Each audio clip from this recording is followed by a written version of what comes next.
Hey, this is Richard Miller with Goldie May, and this is the Unrehearsed Research series. Watch as James Tanner and I, along with invited guests, work through a genealogy problem with no script and no agenda. You might learn from the big strategy or from features in the tools, or if you see a better way to do it, please leave a comment so we can all learn. Now, on to the research.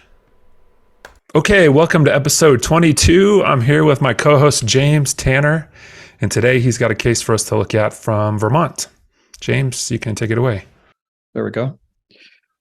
Good. Well, today we're looking at a person by the name of John Balch Jr., and they have John Balch Sr.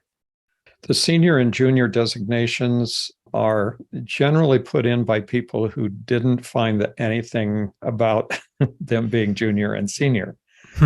They often do that just because they have the same name and they assume that one's the junior and one's the senior. Sometimes people use Roman numerals 1, 2 if people have the same name. Either one of these is a little bit confusing. It's confusing to the computer because there's probably, even though there are 20 sources here and we have a vital record source for him, he is not shown as John Balch Jr. in this marriage record. So it is very unlikely that he used the term junior during his year. And if we look down here and there's another one for town clerk, he's still not listed as John Balch Jr. One of the other problems with that is that junior and senior are sometimes used in a small town to designate an older person with the name and a younger person with the name, regardless of whether they're related. So let's just say I'm not a real fan of junior and senior unless it actually appears in the vital record, in the records itself. Just to How often do you think you see that? Quite. It's not unusual. It's not something that I will automatically correct. In other words, I'm not going to take it off just for that purpose. Okay. But it is something that you need to be aware of all the time when you're doing, especially in these older years here. So we noticed that he was born in 1803 and was 70 years old and died in 1873. And then his wife, 1803 to 1896. One thing that's good to do on FamilySearch always is to see what my relationship is. And if we go out here, we'll see that he's the descendants of one of my direct line ancestors. This little cross piece here shows that Benjamin Zelotes Ray apparently had 2 wives. And I looked at that a little bit earlier, and it looks pretty like, there was records that showed that that was correct. And so this person was a half sibling to William Ray, the one in my direct line, and then we go down. If there's any question about working on people who are in this category, the answer is yes. You can work with all the wives, all the children, all the husbands, all the everything. So there's no real restriction in that regard. Anyway, so basically we're looking to see about this person. And the first thing I pulled up just a second ago was a birth record that showed that those were his parents.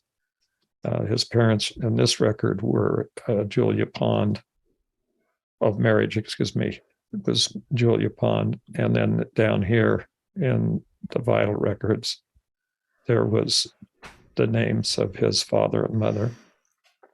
Good. And he was 69 when he died, not quite 70, so he hadn't made it to his birthday yet. Okay. There's quite a bit of information here.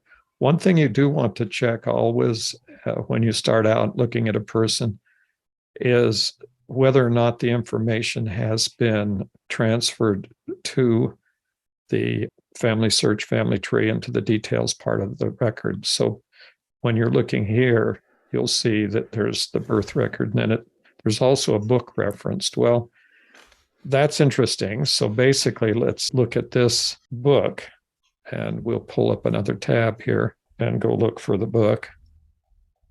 And we'll just put book after the search so that there's a way to look. So now we have a bunch of them for sale.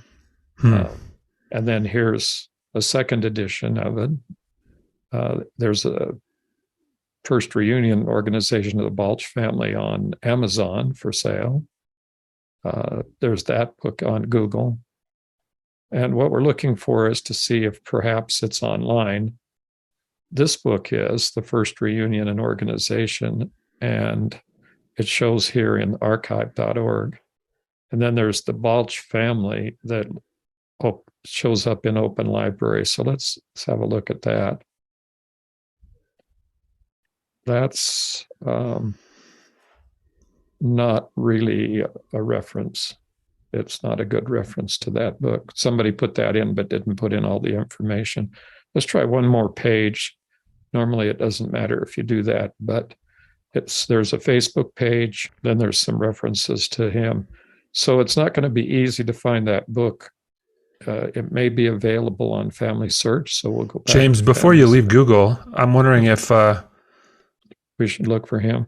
Well, before you leave Google, I'm wondering if I'm trying to remember if at the top of Google was there an option to do search by books only. I don't remember the answer to this, but there's a more. It says news, video, shopping, images, more. Yeah, you can search by books. Is that helpful at all? Well, you've got it on Google Books, but I just found what I needed to know from that. That's a good thing to point out. But it doesn't, the search is the search. And sometimes but you'd already seen that result, but yeah, and this one is coming up with just stuff in Google, not any of the other. Not archive.org. Yeah. Okay. So that's not what we're looking for, because we already know it's in Google, because it says it is right down here anyway. Okay. Cool. So we have a book. We don't know what kind of basically the book's for sale, and if there was something that if none of these are that book, by the way, the ones. It may be for sale. It may be available someplace. There may be a way to get a copy of it. So we'll put that off, because that's not going to happen today. Okay, so here we are. We have John Balch. Now, the interesting thing about is that he has a number of children here. And if we go down through the children, which is the next step in checking up and beginning the research on someone like this, we're looking at Heartland, Windsor, Vermont. We can go look and see where that is. So we have some idea.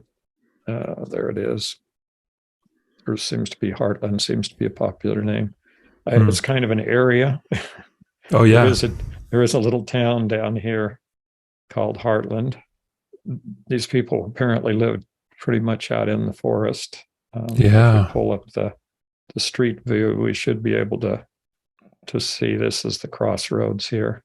That's the town. Yeah, pretty heavily wooded. Like all of Vermont.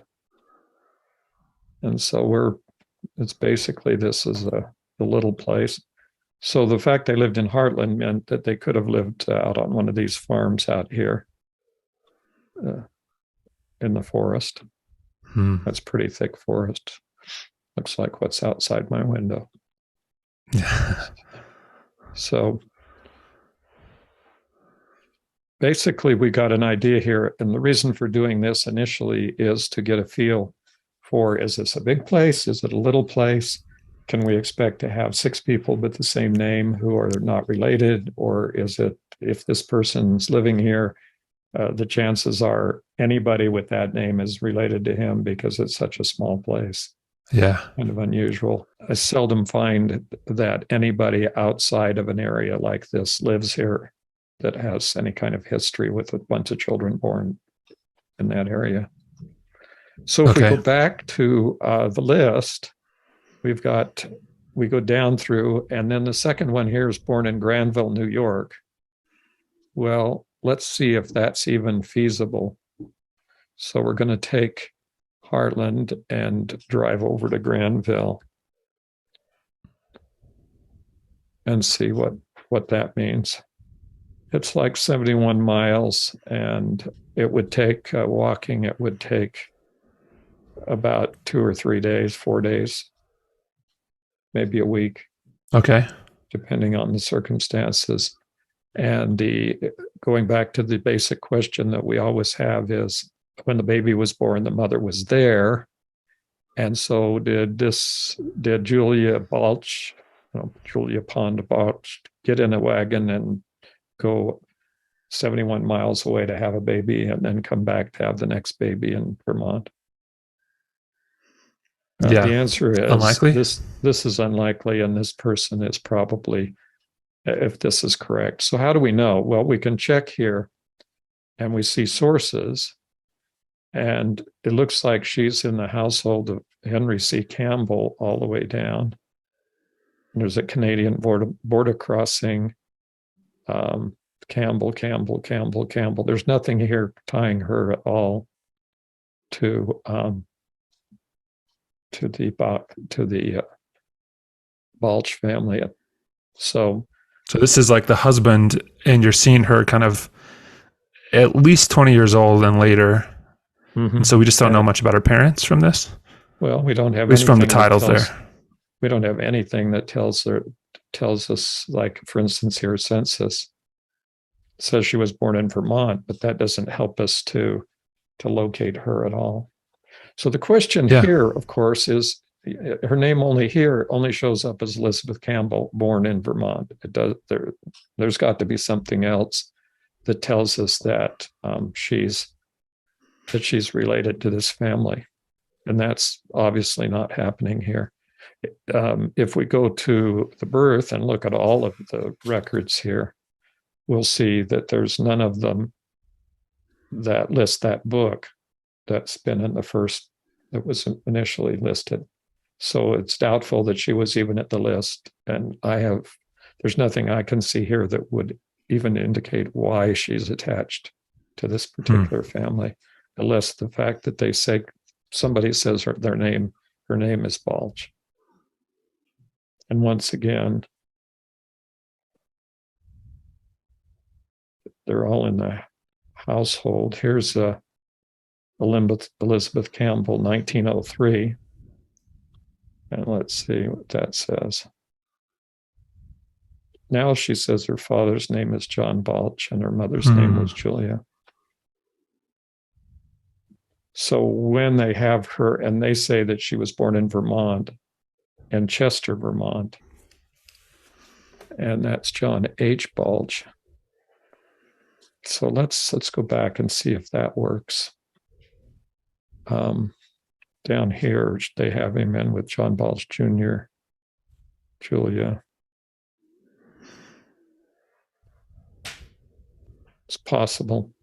It's going to take a little more research on her before I would make a decision, but there's an indication that she may be part of the family. But if that's the case, the birth date doesn't agree with what it says in that vital records.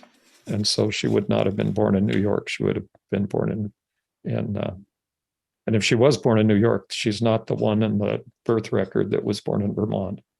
Yeah. So, but I don't have enough right at the moment to simply detach her from the family and say, she's not in the family. But eventually that probably, it looks to me that's highly likely at this point. Okay. We'll see. Maybe not. Maybe this is just inaccurate information here. Yeah, true. Could be that one too. And the husband may not be the right husband if they've got the wrong wife. So there's some other issues here. So we'll see what happens with that. Okay. For the research. Now that's kind of the what happens as you choose someone like this to work on. So in other words, if you go back and you want to look on this family, the real reason, and I'll go back to John Balch here, that was interesting about this particular person was when I viewed their tree in the FamilySearch tree, in the descendancy view, we'll see that we have all of these children that show no spouses, or that they were born and have deceased. We don't know if each one of these people had a family. Obviously, the 36 who died in 38 is not one of those. And a 40 and a 42, those are children that died in early. But the rest of these people, we don't know if they lived long enough to get married, and could have had whole families, and we could have an entire line of people from descendancy from that people that we haven't found yet in the family tree. So this is this is a very promising family for doing research because of that. The other thing that gives us pause is when we go clear over to the right-hand side. Pretty hard to see those little icons, but if you click on those, you'll see that there's a lot of information here already in the town records for some of these people. But in these cases, there's no sources, no sources, no sources, no sources. This is very interesting because the original, we'll open John Balch now in another, and again, and they've said it's from the descendants of John Balch. And if his family isn't in there, or the information about those people isn't in that book, then I don't know whether I'd spend a lot of time looking for the book. But if I find that all that information is already in this book, then it's just a matter of the fact that these people didn't do anything to copy down more information or verify additional information. The list of children must have come from somewhere, and it looks like most of that came from Vermont vital records and town clerk records, which is the proper source for all of that kind of information. So there's no problem there. So basically what we're looking at here is a very interesting family that gives us a good start at getting a lot of research and adding a lot of people to the family tree. If that's, and also correcting the information that may be in here already, because as I noted earlier when I went down through the list, a lot of the information has not been standardized and not been actually regularized. I say put in the records that we need, since we don't have source records for all these people. And the interesting thing also is, and this is an important factor in looking at the research, he lived from 1803 to 1873. He's in the 1850, 1860, and 1870 censuses. And the children, like Harvey, the first ones, from 1850 to the 1900 census, and so forth. So we don't know about these, but since they would only have been 20 years old or so, 19 years old or 20 years old or less, in the 1850 census, it's very likely that if we just go to and find a census record for John Balch, that we'll have a list of the children and their ages. Which will give us more information. Now they have them. Now, okay, so let's look at it. Why has that information not been transferred? So we go to the 1850 census and we see that there's Julia, his wife, and then there's a list of children, 21, 18, 6, 2, and 2 of them are listed as being born in New York, 3. So here's another mystery, because all the children in the list, except that one, were listed as born in Vermont. And now here's 3 that are said they're in New York. Interesting. Yeah. And they're not necessarily in chronological order here. It looks like the newer ones. So this whole family could have been, see, they're living in New York. And the reason, okay, so you're discovering this, we're seeing this, I'm seeing this as we discover it. In other words, we're looking at this firsthand information and evaluating it. I haven't spent any great amount of time on this person, so this is new information to me also. Yeah. But what I'm looking at here is, if they were living by 1850, if they were living in a place in Washington County, New York, then why are some of the later children in that list of children born in Vermont? Here's 1848, 49. No, their birth in New York. New York. And this one's in Vermont in 48. And this one's in Vermont in 44. See, okay, so sometime after 1840, they maybe moved to New York. But why is this one up here? clear back in That's a 1830 in New York. big outlier there. Yeah, there's a lot of questions that need to be asked about this family, how it works, and who these people are. So it's always interesting to get into this issue. You know that someone's done some let's say good research. It isn't clear how carefully it's been transferred over to the detail page, which is kind of and why is that important? Well, the detail page is the information that's used by the search engines to find more record hints. So basically, if there are no record hints showing up for a person, it's either that the family search engine can't find any more records, or that we may need to go over and go to Ancestry to see what kind of information there is on Ancestry for this person. Cool. And that would give us another window into what's going on. I guess one other thing that we would want to look at is the wife, Julia Ann Pond, to see what the status is her. She has a bunch of standards of sources, and she's supposed to be born in Wrentham in Norfolk, Massachusetts, which is interesting. So if they got married in Windsor, Vermont, then her family must have been in Vermont. So we'll see if any other. She's the first child born in this family. And they're married in Attleboro, Bristol County, not even the county where she's born. Mm-hmm. And then her father. So the question is, do we have a child-parent relationship for her if we just picked her out? So we have Massachusetts, and there's Jotham and Nancy in Wrentham. Okay. So that's kind of interesting because we've got a lot of different places here. Now, the general rule that people are born, married, and die within 6 to 10 miles or so of the place where they're born, that works really well. It works really well in England. It works most of the time in America, and during the time it was colonial or when it was in the United States.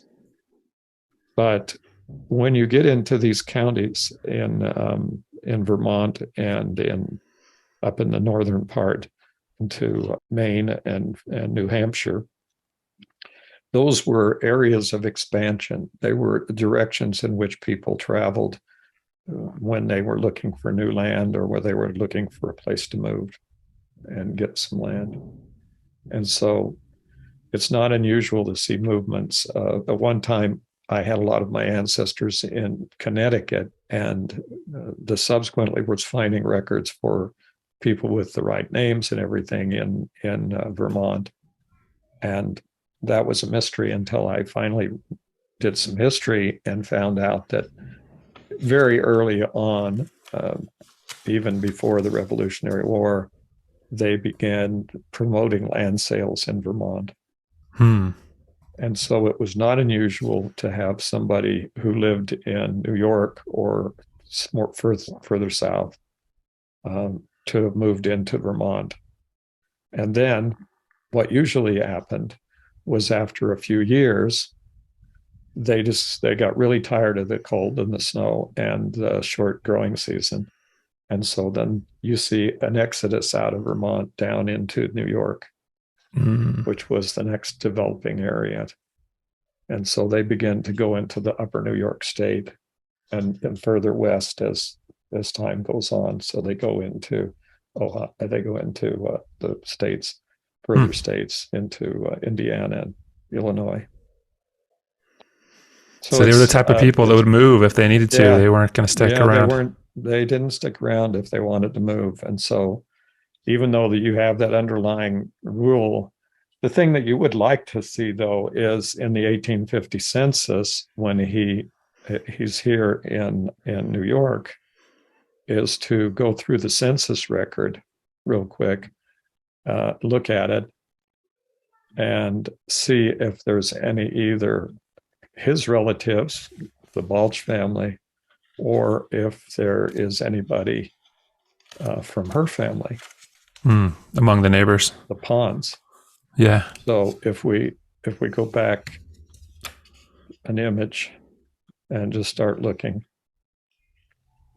they don't have to be living right on top of each other, but so you kind of have to go through the if it's a small town, go through the whole small town record.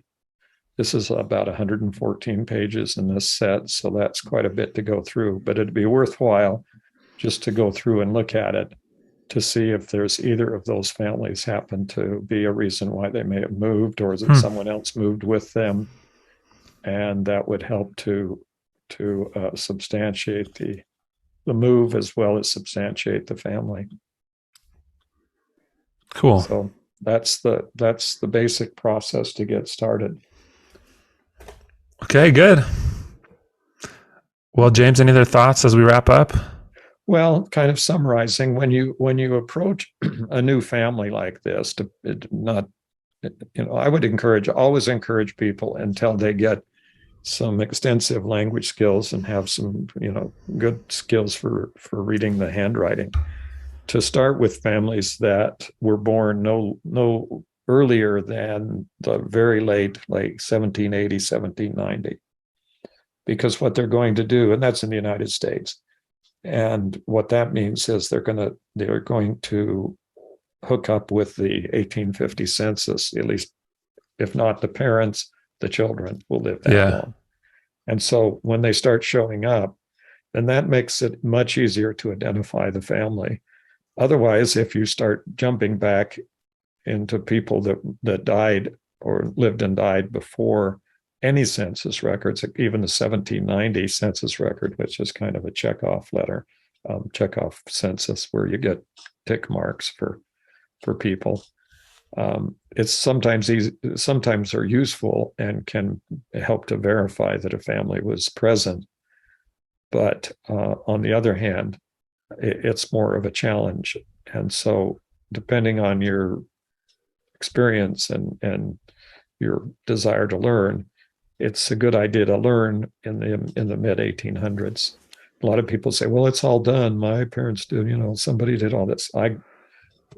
These people are far from in the middle of everything that I've done, that has been done in my family, but it's quite obvious. And I have people who are doing research well over 100 years ago. Yeah. Okay. For my family. I mean, so this family had plenty of. So if I can find a family like this that has all these opportunities to do research, then I know for a fact that everyone else can do. Good. All right. Okay. James, thank you.